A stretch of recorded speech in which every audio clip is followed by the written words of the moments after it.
Bonjour et bienvenue au podcast The Transatlantic Entrepreneur où nous aidons les entreprises françaises à réussir sur le marché américain. Je suis Christina Rebuffet-Brodus, fondatrice de Transatlantia et aujourd'hui j'ai l'immense plaisir d'être avec Deborah Ann Nielsen, fondatrice du cabinet The Nielsen Law Group PLLC. C'est un cabinet d'avocats basé à New York, spécialisé dans l'assistance aux entreprises étrangères, notamment francophones, pour l'établissement de la gestion et de leurs opérations aux États-Unis, rien que ça.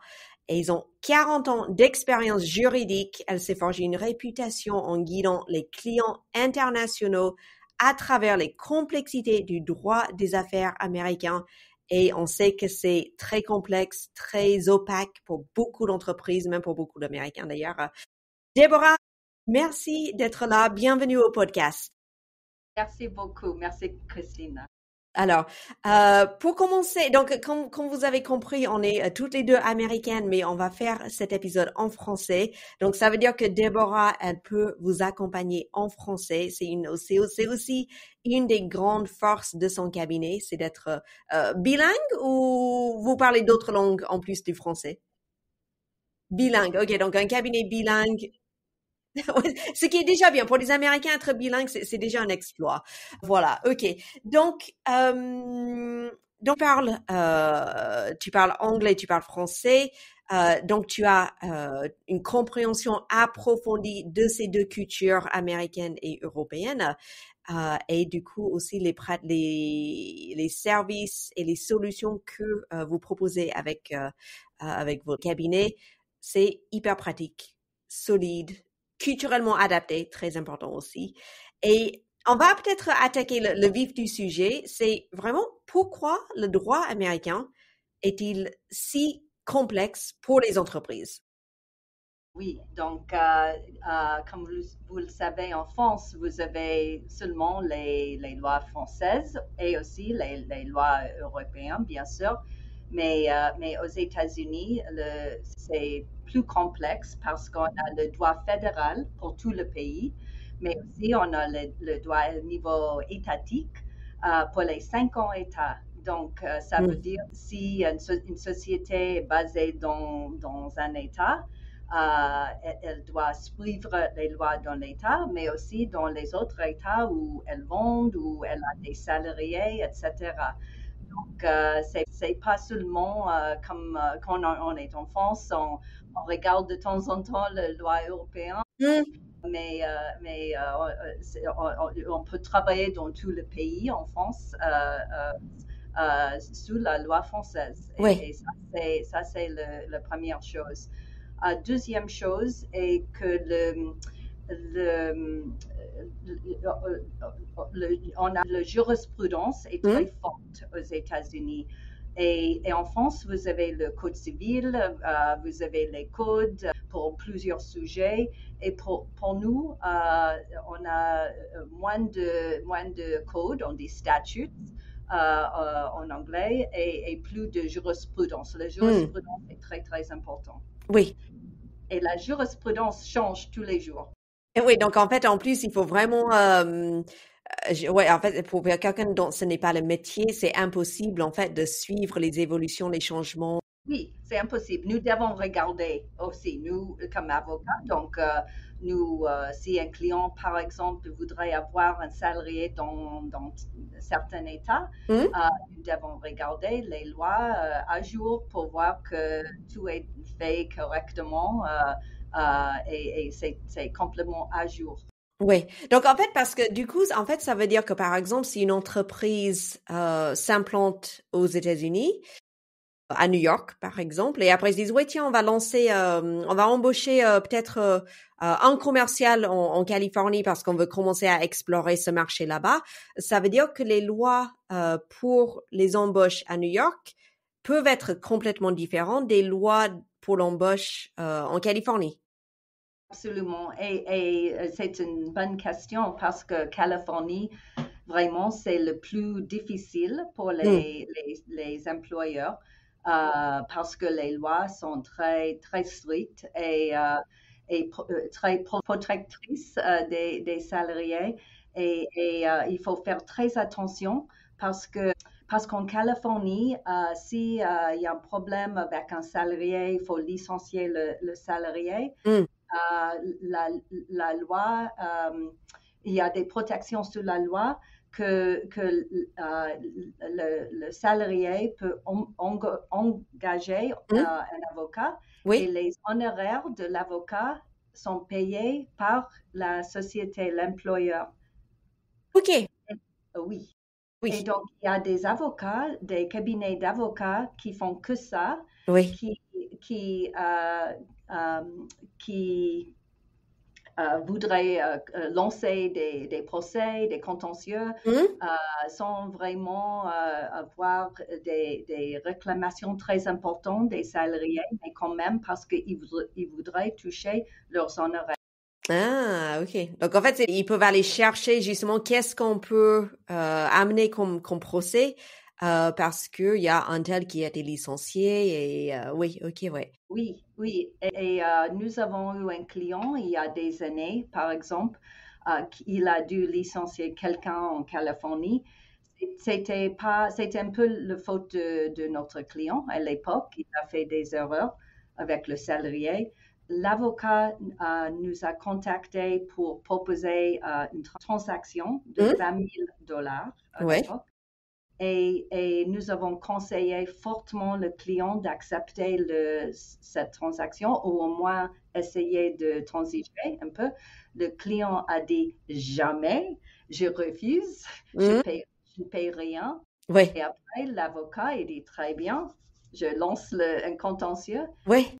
Et malheureusement, le client a dû engager un avocat en Californie pour ce procès. Il a dû payer son propre avocat, mais aussi il a dû payer l'autre avocat.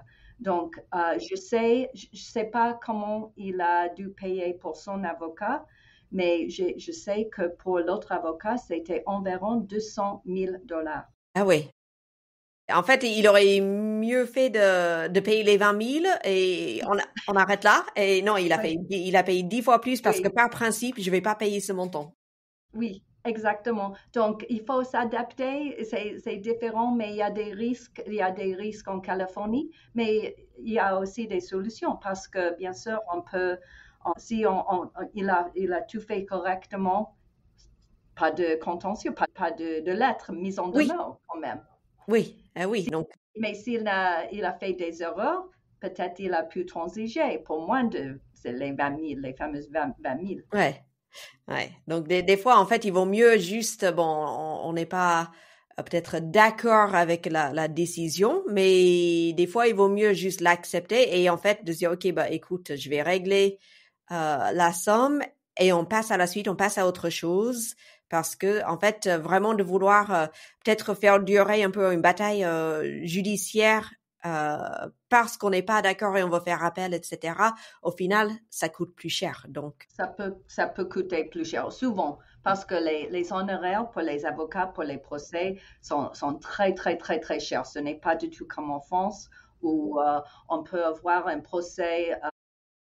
Par exemple, je connais des confrères en France qui font le propriété intellectuelle, les procès, et ils m'ont dit pour aller jusqu'au bout, en honoraire, c'est 20 000, 25 000 euros. Mais aux États-Unis, ça, c'est les premiers jours d'un contentieux. Oui, c'est ça. Donc, en plus, alors, c'est un peu pour tout, en fait. On dit, par exemple, aux entreprises que j'accompagne, que en fait, on dit une bonne règle, c'est tu prends le budget que tu imagines pour les États-Unis, tu rajoutes un 0.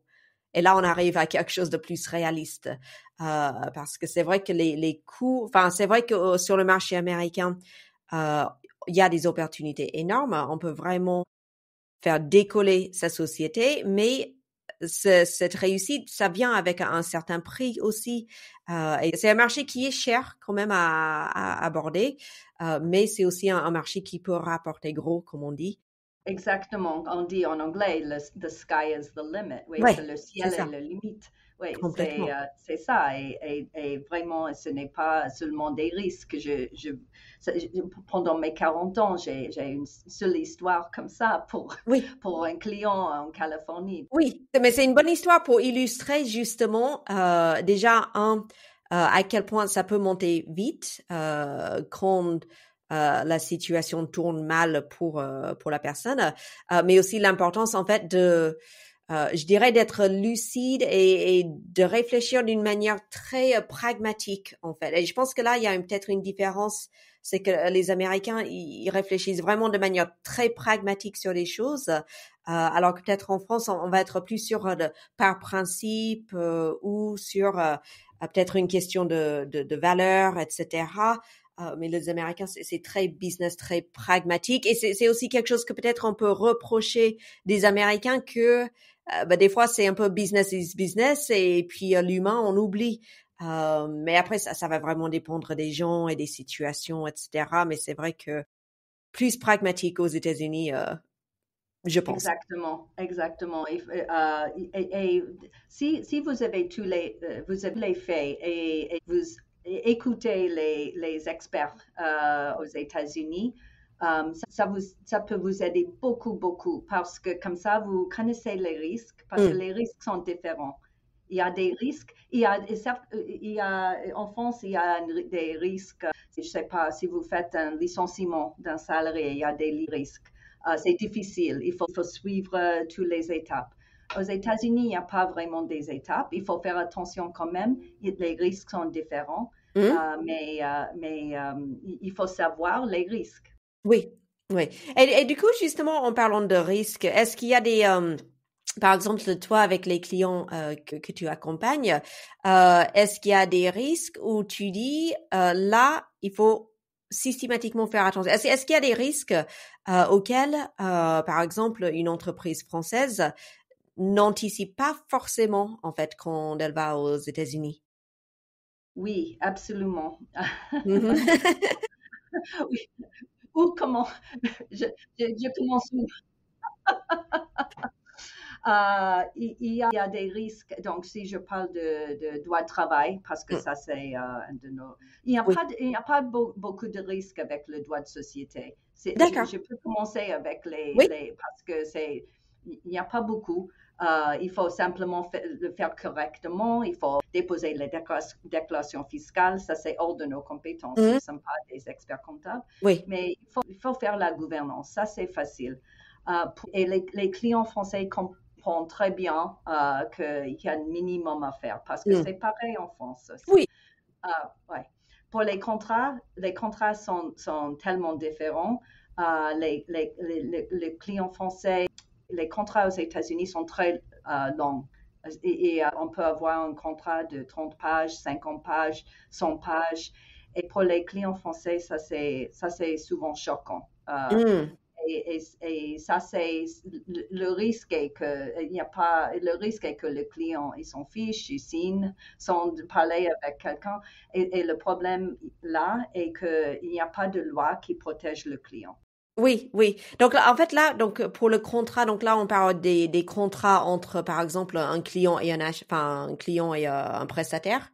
Oui, Et ça c'est vrai. Et justement, j'avais un client ce matin et on en avait parlé que par exemple en France, quand on achète quelque chose et on signe un contrat, il y a toujours un délai légal de rétractation.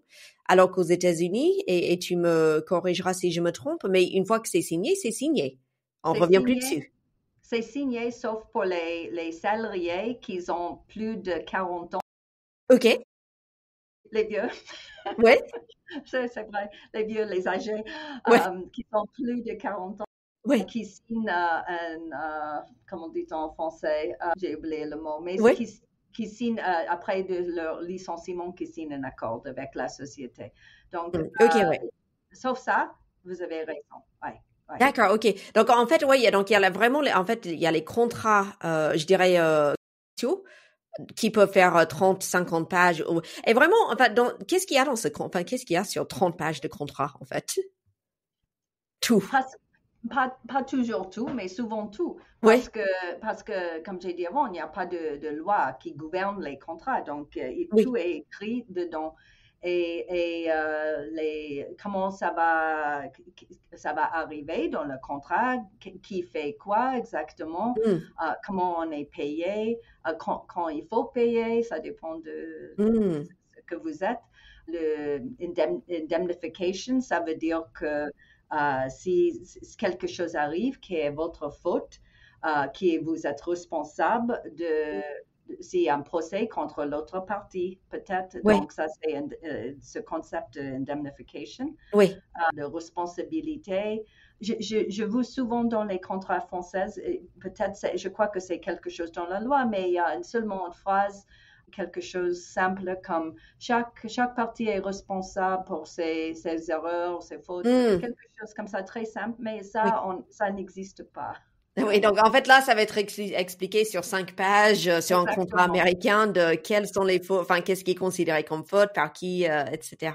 Ouais. Le Oui. propriété intellectuelle, ça dépend du contrat, mais souvent, même comme on a dit avant, si on a un client avec, je sais pas, un commercial, par exemple, même quelqu'un qui va vendre les produits qui n'est pas salarié pour la société, même dans les contrats comme ça, il y a peut-être quelque chose que le propriété intellectuelle appartient à la société. Que ce n'est pas la propriété intellectuelle de commercial. S'il crée quelque chose, c'est le copyright de la société. Ça, c'est important quand même. Oui. Et pas de cette personne. Et voilà, c'est un peu de tout dans les contrats. D'accord, oui. Donc en fait, c'est vraiment en fait important de prendre le temps de bien lire le contrat, mais peut-être aussi justement de se faire bien expliquer le contrat, parce que j'imagine qu'un contrat c'est pas forcément rédigé dans un anglais simple. Donc en plus, il y a la langue, peut-être des termes juridiques. Ça fait beaucoup de pages à lire et à comprendre, donc il vaut mieux. Justement, est-ce que toi, c'est quelque chose que tu vas pouvoir faire, c'est de vraiment d'éplucher le contrat pour expliquer et interpréter, ouais. Oui, c'est notre domaine. On Ouais. a l'habitude de faire, donc oui, absolument. De temps en temps, il est difficile pour nous de comprendre parce que c'est mal écrit ou c'est quelque chose ambigu dans le contrat. Et il y a souvent, on peut regarder vers la fin du contrat, on a dit le boilerplate, donc les paragraphes juste à la fin, comme Oui. on a en France aussi dans les contrats français, où il est écrit que s'il y a quelque chose ambigu, ce n'est pas, je n'ai pas le vocabulaire de l'expliquer. Oui, je vois la phrase, alors dans mes It's contrats not, en français, not c'est interpreted sous la against the juridiction de... drafter. Oui, donc la personne qui a rédigé le contrat, ce n'est pas interprété, ça on dit ça, Oui, contre la personne qui a rédigé le contrat. Et ça dépend où vous êtes, mais si vous êtes la personne qui a rédigé, le côté qui a rédigé le contrat, ça, il faut l'avoir dans oui. le contrat. Donc, mais peut-être ce n'est pas dans le contrat. Donc, il y a des petites choses, surtout à la fin, qu'on pense, oh, ça, ce n'est pas très important. Mais je dis à nos collaborateurs, on a 5 collaborateurs ici, Oui. qu'il faut absolument toujours mettre cette phrase dans le contrat si on est le rédacteur de contrat. Oui. D'accord, ok, ouais, donc ça, ouais, il faut Et vraiment... je donne un tip pour tout le monde, Oui. un bon conseil, il faut absolument regarder la fin, les signatures, que le nom de la société, même des sociétés françaises, on a la forme juridique à la fin quand on signe. Parce que, par exemple, les Inc., Oui.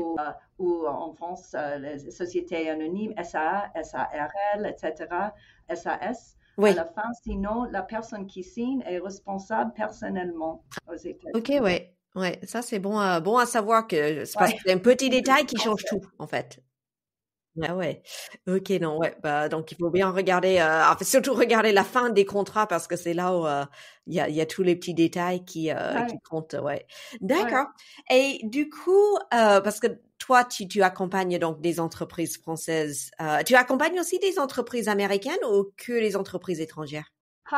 Très peu. Ok, Très oui. peu. La plupart de nos clients sont des sociétés étrangères. PME françaises d'abord et après francophones, européens, mais francophones, suisses, belges. Après ça, peut-être avant ça, les sociétés québécoises. Oui. On a pas mal de sociétés canadiennes, mais de Québec. Et enfin, les autres Européens et quelques Nouvelles-Zélandaises. Ouais. Ouais, mais pas beaucoup de sociétés américaines, sauf nos clients sont vraiment les filiales américaines de les sociétés françaises ou européennes, canadiennes. Ok, ouais. Donc du coup, tu as vraiment une perspective sur justement ces entreprises qui arrivent sur le marché américain et qui ont vraiment une culture et une approche très différente de ce qui se fait sur le terrain aux États-Unis. Donc là, au niveau des différences culturelles, est-ce qu'il y a des choses que toi, tu as remarqué qui sont vraiment, où il y a vraiment des gros écarts et que peut-être l'entreprise européenne, peut-être ils n'ont pas anticipé qu'il y a une tel écart? Je crois que les Américains sont très. Il faut être très réagir très rapidement. Oui. Et que nous sommes aussi plus pragmatiques, très pragmatiques. Et je peux vous donner, on a un client qui a vendu une collection de vêtements à Bloomingdale's il y a des années, mais il était en retard. Et Bloomingdale's, c'était la première fois et la dernière fois qu'il a pu vendre à Bloomingdale's parce que Bloomingdale's a dit non, merci, pas encore. Donc, ouais, en fait, c'était en retard. On arrête. Ouais. Fini. Ouais. Ouais. C'est vrai qu'il y a un niveau, je dirais, et ça c'est quelque chose qui surprend, je pense. Enfin, on sait que les Américains, alors souvent ce qu'on entend, c'est que les Américains, ils ont le sens du service client. Donc pour un consommateur, pour un client, c'est super. Mais ça veut dire aussi qu'en fait qu'il y a des exigences en fait de la part des clients, comme là Bloomingdale's qui était client de cette entreprise dans la mode, et que du coup, comme tu as dit, en fait, c'est non, tu es en retard, ok, hop, derrière toi, il y a 10 qui attendent, je vais passer à la suite, en fait. Oui, absolument. Donc, il faut absolument suivre toutes les exigences du marché ici. Il faut absolument s'adapter et on a aussi un autre client qui a une chaîne de restaurants en France. Et il a ouvert à New York un restaurant il y a des années. Lui aussi, il a dû faire des travaux et à la fin des travaux, le monsieur a demandé le supplémentaire de 10% qui est écrit dans le contrat, mais ce n'était pas évident que ce montant est dû. Mais le client a dit je ne veux pas payer, je suis contre il n'a voulu pas transiger. C'est un peu comme l'autre personne avant. Et le monsieur, parce qu'ils ont beaucoup de droits dans ce domaine, si on fait des travaux dans un immeuble, donc il a commencé un contentieux qui est très facile à faire. Dans ce domaine seulement, c'est très spécial. Et nous avons dit aux clients encore, c'est un risque très important. Il a commencé ce contentieux. Le locataire de ce grand immeuble à New York a dit mais il faut arrêter tout de suite. Et encore, notre client était furieux, mais il a trouvé une transaction. Ah oui. Et c'est un peu... c'est plutôt une question d'adaptation, je crois. Mais encore, c'est différent. Oui, en fait, c'est un peu comme ce qu'on se disait tout à l'heure, c'est que peut-être là où en France, où on va essayer de chercher à négocier, à trouver un accord ensemble, etc. Et puis ça va être peut-être un peu plus souple. Qu'en fait, aux États-Unis, ça peut être, c'est très encadré déjà parce que tu as des contrats qui durent 30-50 pages. Donc tout est très encadré et tout est très carré en fait. Je pense que quand tu as dit la réactivité, c'est vraiment, il y a le cadre qu'il faut respecter. Et si tu sors de ce cadre, tu sors du jeu, en fait. Ouais. Et on voit aussi, ça c'est un peu, à mon avis, c'est un peu la culture française, mais on voit avec pas tout le monde, mais il y a de temps en temps un client, il parle de la défiscalisation. Mm.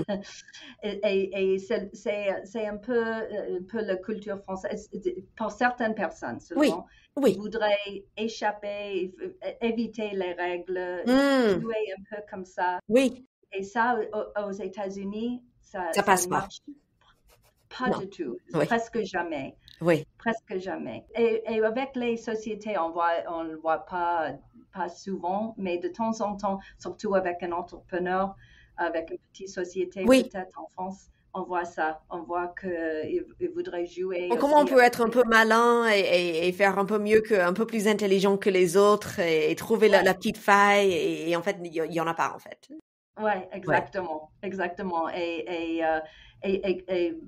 pire que peut-être ils ne voudraient pas payer des impôts. Mm. Et je dis, mais voulez-vous commencer comme ça aux États-Unis avec je sais pas, une fraude ou c'est pas c'est pas correct, c'est C'est pas pas une bien. bonne Enfin, idée. voilà, Non, et c'est pas en bien. plus, je dirais autant, bah, je pense que peut-être en France, par exemple, on sait que, enfin, tout ce qui est les autorités, etc., ils ont pas forcément les moyens pour venir chercher, etc. Donc, on peut peut-être passer dans les failles, etc. Aux États-Unis, enfin, je pense qu'on n'a pas ce problème. Il y a des gens qui sont là, qui sont payés pour surveiller, pour faire attention à tout ça. Donc, ouais, enfin, et surtout, bah, faut pas prendre le risque, en fait, parce que ce qu'on risque, c'est beaucoup plus gros que ce qu'on peut gagner ou ce qu'on peut économiser. Et en plus, avec le stress enfin, non. Ouais. Exactement. Ouais. Il faut Quand rester dans même, le cadre. je ne veux pas dire que, donc nous, bien sûr, nous comme avocats, nous essayons de faire ce qui est possible. Oui. Je Oui. veux pas dire que nous sommes contre tout ça, mais seulement ce qui est possible, qu'il Voilà. n'y a pas beaucoup de, Hmm. qui est légal, parce qu'on ne veut pas que le client a des contentieux contre eux C'est qu'il ça. est en procès par le gouvernement. Voilà. Bah après, il y a une différence entre ce qui est possible et ce qui est légal, mais qui n'est peut-être pas évident pour madame, monsieur, tout le monde parce que c'est pas leur métier d'être Ouais, avocat et de savoir ces choses. Et après, il y a essayer de contourner les règles parce qu'on a compris les règles, mais on cherche à ne pas rentrer dans le cadre.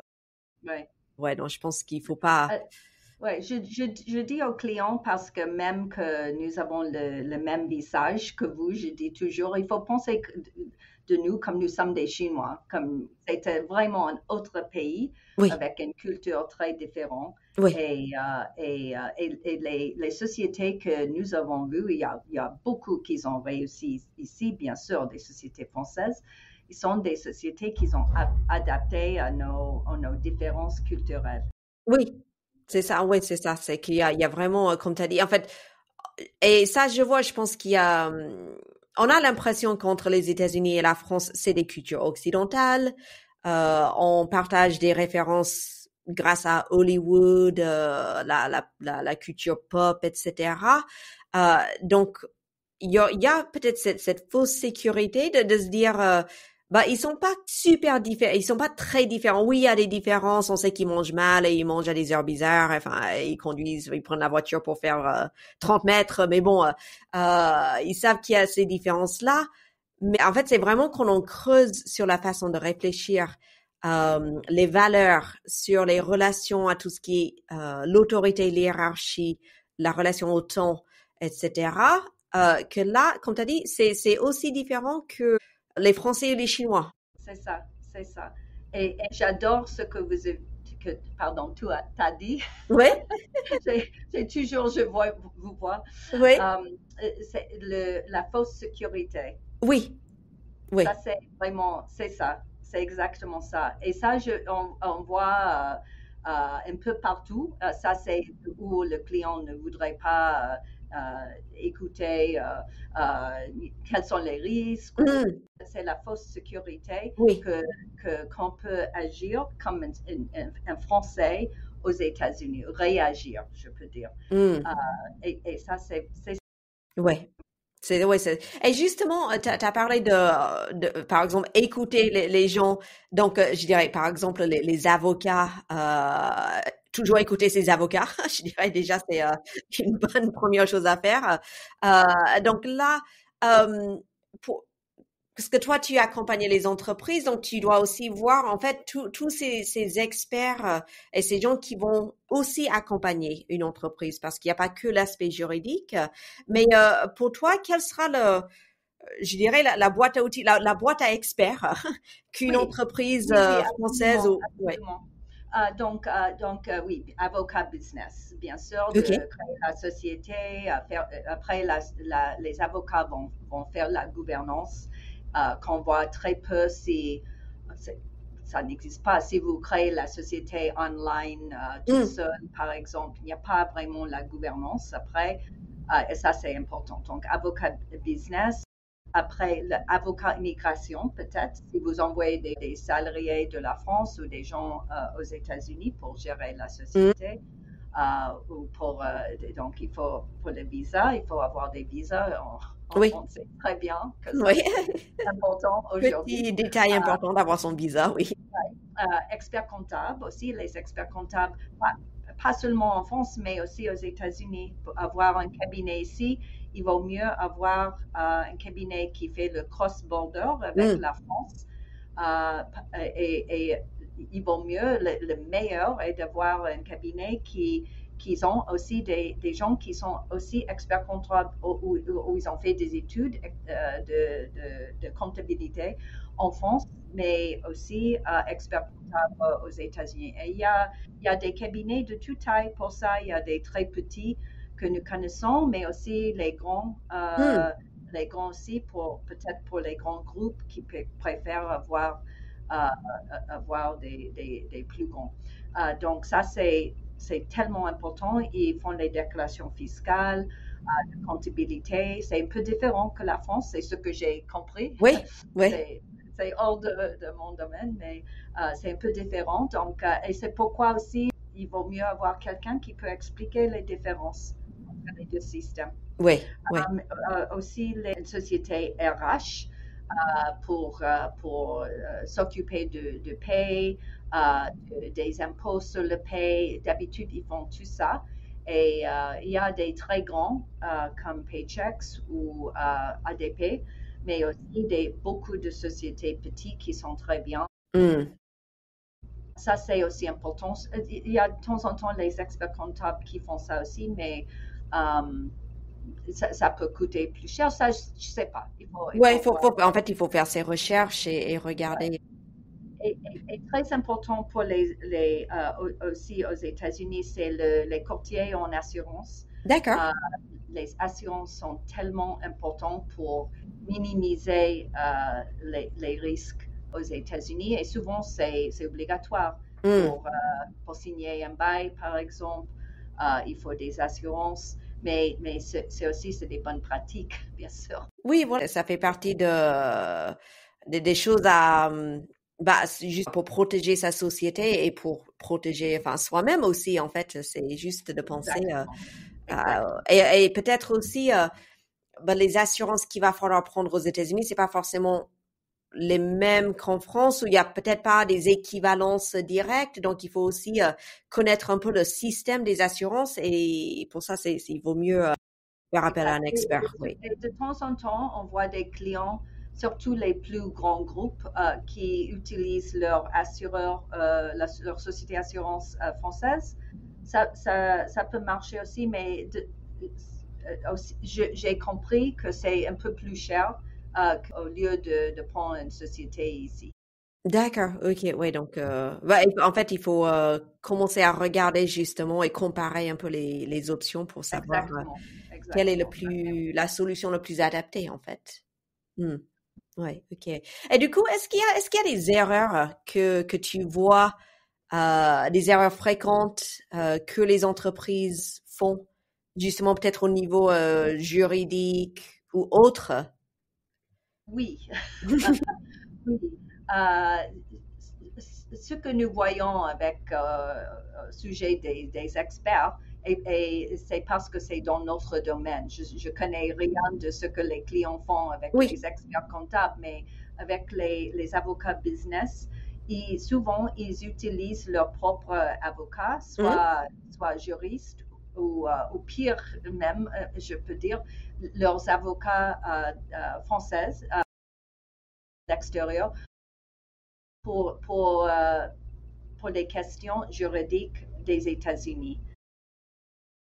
Et c'est vraiment hors de leur domaine. Oui. Pour les juristes, ça dépend. Peut-être ils ont travaillé un peu avec les États-Unis. Et d'habitude, les juristes, ils vont pas rédiger des contrats. Et c'est pourquoi j'ai dit que c'est pire avec les avocats à l'extérieur, parce qu'ils n'hésitent pas, je ne sais pas pourquoi, de rédiger des contrats aux US ou de proposer des contrats français qui sont simplement traduits en anglais, qui ne marchent pas du tout aux États-Unis. C'est pas du tout la même chose. Enfin, c'est... Non, non. Et moi, peut-être je sais pas, c'est lié à notre assurance professionnelle, mais personnellement, jamais je donnerai même un avis sur un contrat qui est dans la loi de notre pays. Jamais donner un avis. Donc, jamais rédiger. Oui. Mais jamais donner un avis même. Si je regarde un contrat et je vois que c'est sous la loi française, je dis, je peux pas. Oui, parce que c'est pas ton domaine d'expertise. Enfin, en fait, ça me, oui, je dis mais comment c'est possible que les gens ils font ça en fait? Mais non, il y en a qui le font. Peut-être en France, j'ai réfléchi beaucoup sur cette question, et peut-être en France, c'est parce que avec les autres pays en Europe, peut-être c'est fait plus souvent, mais quand même, les lois sont différentes Ben oui. entre les pays aussi. Ouais, tu peux pas mettre ton contrat français dans ChatGPT, tu dis traduis-moi ça en anglais pour le marché américain, et non, enfin non. Non. Pas non, pour, ça, enfin, non, pour un ça, document aussi important, non.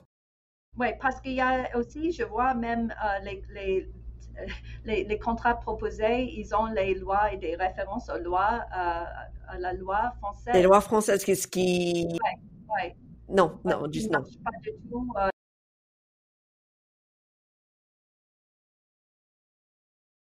C'est pas les mêmes lois déjà, donc...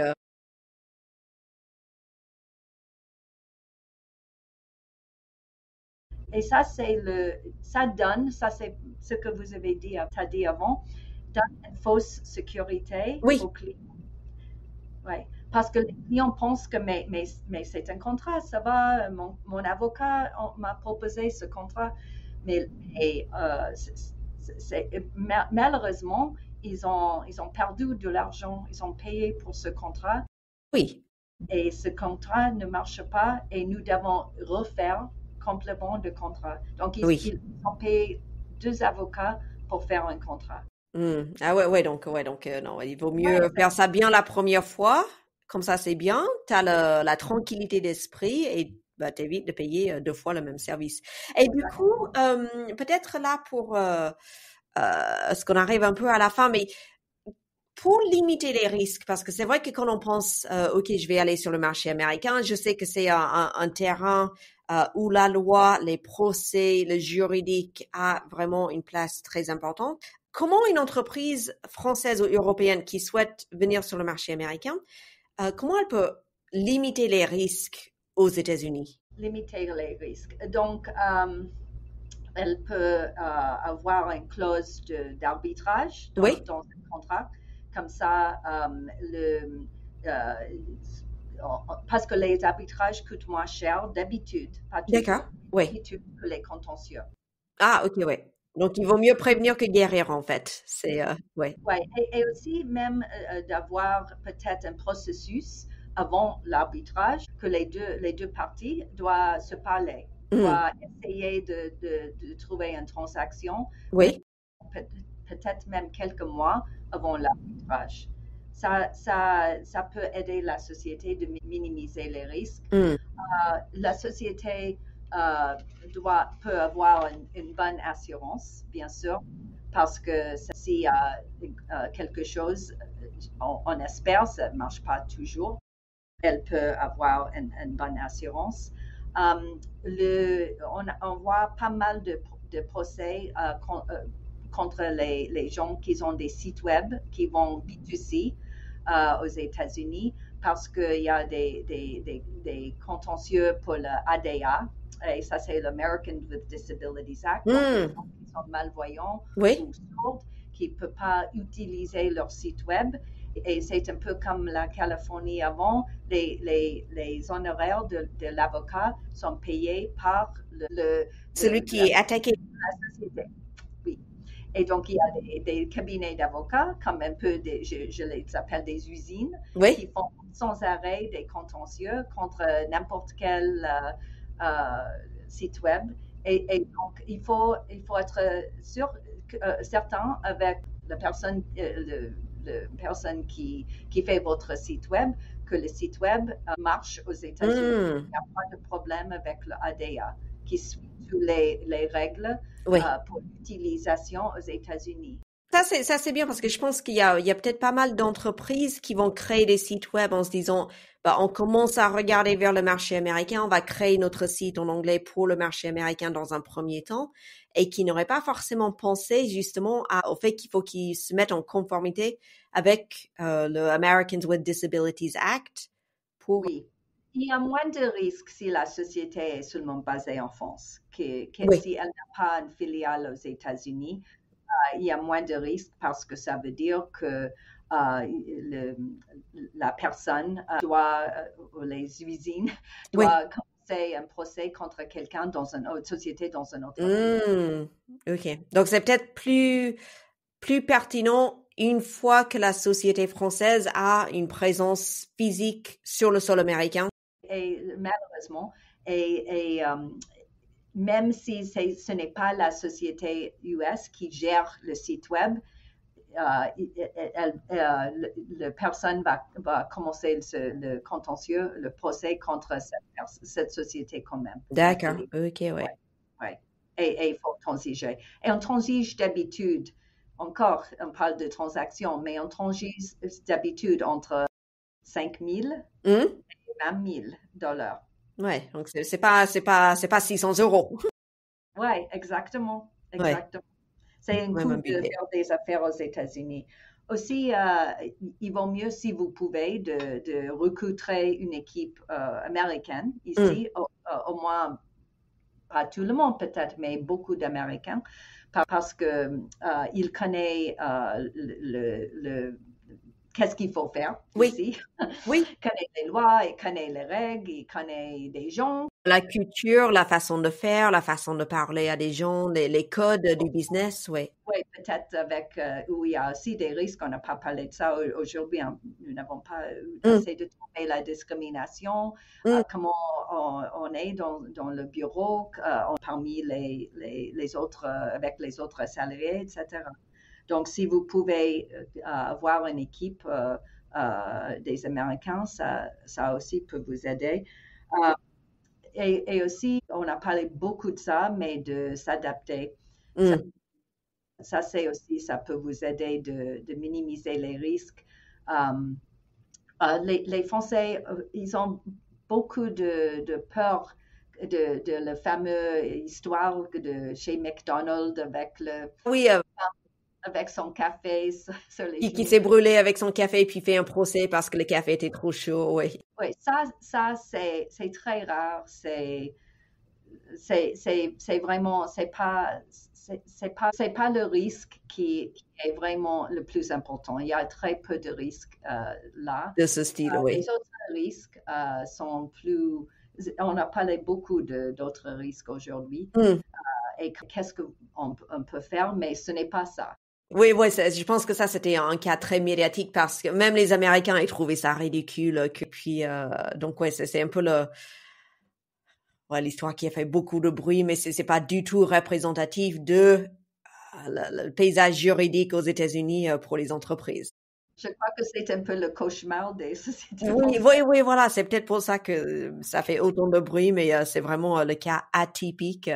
Et juste une dernière chose, donc pour finir un peu sur un happy end à l'américaine, comme on fait, parce que là, quand on était à un événement justement avec Select USA, euh, c'était en hiver, je crois, hiver, printemps de cette année. On a découvert qu'on avait, pour le même groupe, c'était le groupe materne.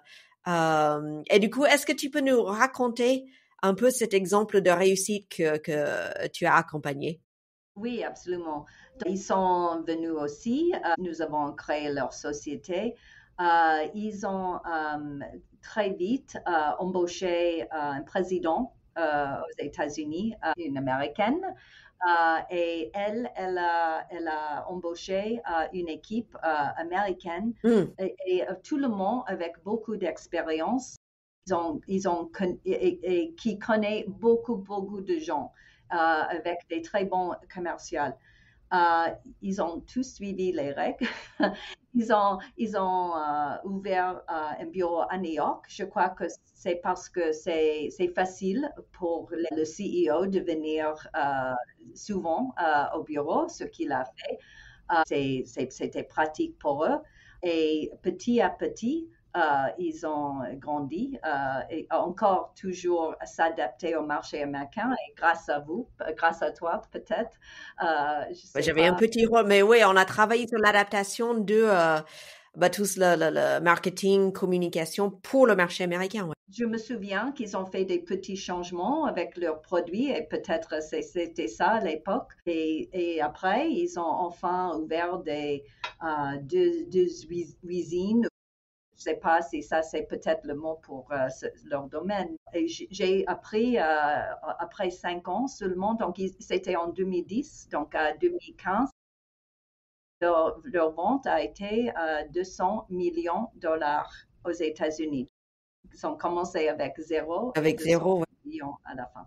Donc ça, c'est vraiment une histoire d'un grand succès en 5 ans. Oui, Mais vraiment, ils ont tout fait correctement. c'est ça. Et je pense que, en fait, c'est ça je dirais, la fin de l'histoire, c'est si on fait tout correctement, on prend les experts qu'il faut, on les écoute, on s'adapte, on prend des gens locaux pour justement être bien enfin, dans la compréhension de la culture et la façon de faire, ça marchera. C'est quand on n'écoute pas les experts, quand on essaie de faire comme on a toujours fait, parce qu'en France, ça marche comme ça depuis 20 ans, et puis là, on va juste mettre en anglais, et puis ça marchera. C'est là où justement on voit que le projet, il peut très vite tourner au cauchemar américain plutôt qu'au rêve américain. Un rêve américain, c'est Voilà, c'est ça. Ouais. Bon. Très bien. Ben, merci beaucoup, Déborah, pour cette discussion.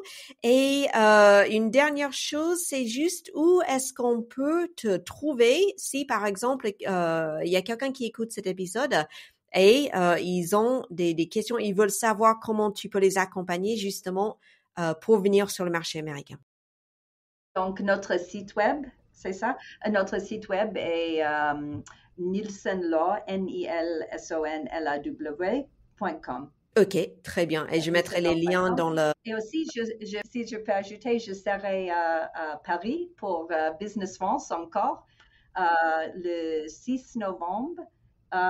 Et le 7, je serai à Bordeaux et le 8 à Toulouse. OK, donc ça sera l'occasion justement de venir te rencontrer en personne Oui, en avec France. plaisir. OK, très bien. Ben, je noterai ça. Ben, je mettrai le lien vers ton site et aussi les dates justement et pour l'événement avec Business France où tu vas intervenir. Et comme ça, les personnes qui ont des projets pour le marché américain et ils veulent être sûrs de tout bien faire comme il faut, peuvent venir te parler. Merci Merci beaucoup, Déborah. beaucoup. Merci. Merci, Bonne journée. À Christine. bientôt. Merci. Au revoir.